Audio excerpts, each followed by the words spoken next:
नमस्कार, माझ्या चॅनलवर तुमचं सर्वांचं स्वागत आहे. आज आपण पाहणार आहोत एक छान गोड पदार्थ, तेलावरच्या सांज्याच्या पोळ्या. या पोळ्यांसाठी लागणारं साहित्य आपण पाहूयात. यासाठी लागेल 1 कप सुजी रवा किंवा दलिया, 1 कप किसलेला गूळ, 2 कप गव्हाचं पीठ किंवा पोळ्याचं पीठ, अर्धा चमचा वेलची पूड, 1/4 चमचा मीठ, थोडेसे तेल आणि 4 कप पाणी. सर्वात आधी आपण पीठ मळून घेऊयात. भांड्यामध्ये पीठ घ्यावे आणि त्यात मीठ घालून लागेल तसं थोडं थोडं पाणी घालून हे पीठ छान मळून घ्यायचं आहे.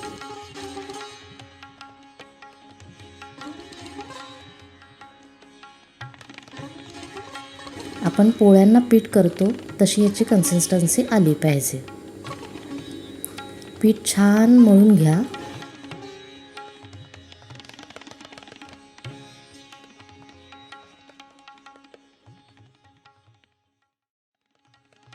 या कन्सिस्टन्सी येईपर्यंत पीठ चांगलं मळून घ्यावं आणि मग नंतर त्याला जरासा तेलाचा हात लावून ते छान भिजवत ठेवायचं आहे.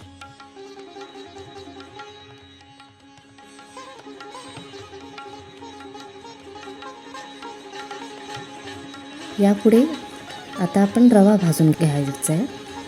त्यासाठी पॅन गरम करायला ठेवायचा. पॅनमध्ये 2-4 चमचे तेल घालून ते छान गरम झाले की हा रवा त्यात घालावा आणि पुढे 5 ते 7 मिनिटे खरपूस भाजून घ्यावे.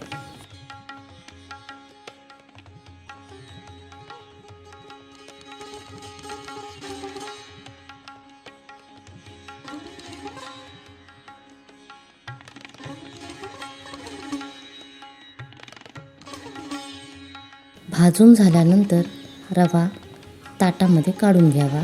त्यावेळेस गॅस बारीक करावा.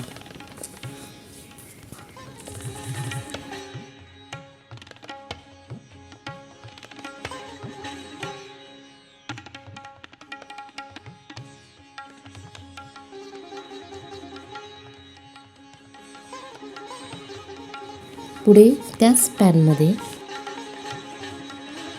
4 कप पाणी घालावे.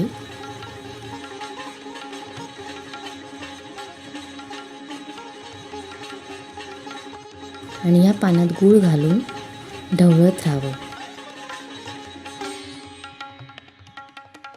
तो गूळ हळूहळू त्याच्यामध्ये विरघळू द्यावा.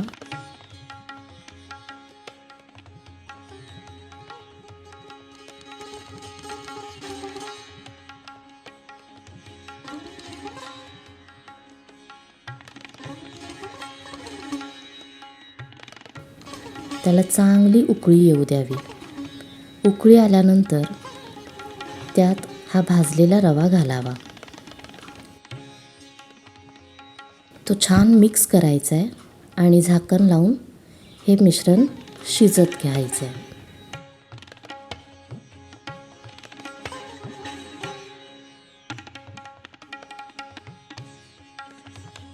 हे मिश्रण सतत हलवत राहावे, हे महत्त्वाचे.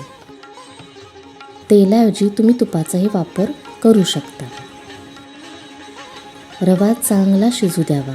मध्ये मध्ये मिश्रण हलवत राहावे आणि मिश्रण शिजत आल्यानंतर मग त्यात वेलची पूड घालायची. मिश्रण छान एकजीव करून घ्यायचं.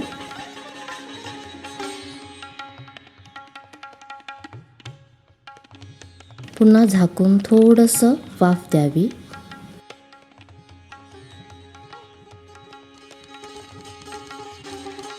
मिश्रण छान शिजल्यानंतर ते गॅस बंद करून थंड करायला ठेवावे. हे मिश्रण पूर्णपणे थंड झाले पाहिजे.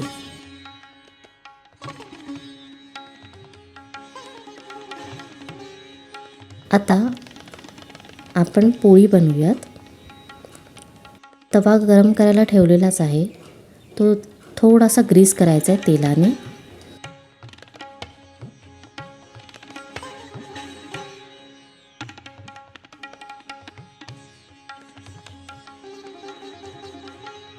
पिठाचा गोळा घ्यायचा आहे, त्याची पारी बनवून हे थोडंसं मिश्रण भरून त्याचा गोळा करावा.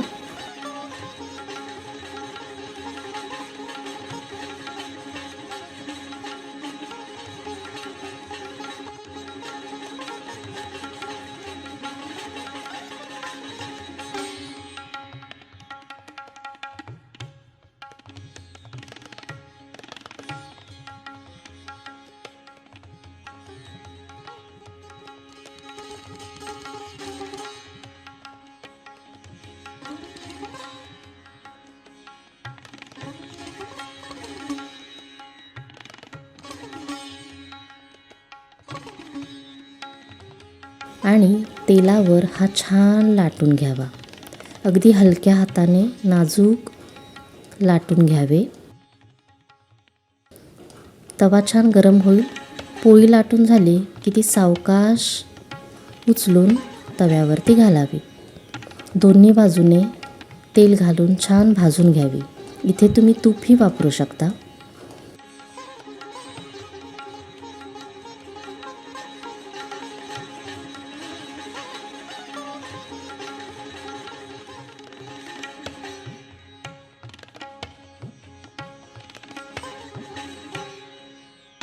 दोन्ही बाजूनी छान भाजल्यानंतर तुमची पोळी छान तयार होते.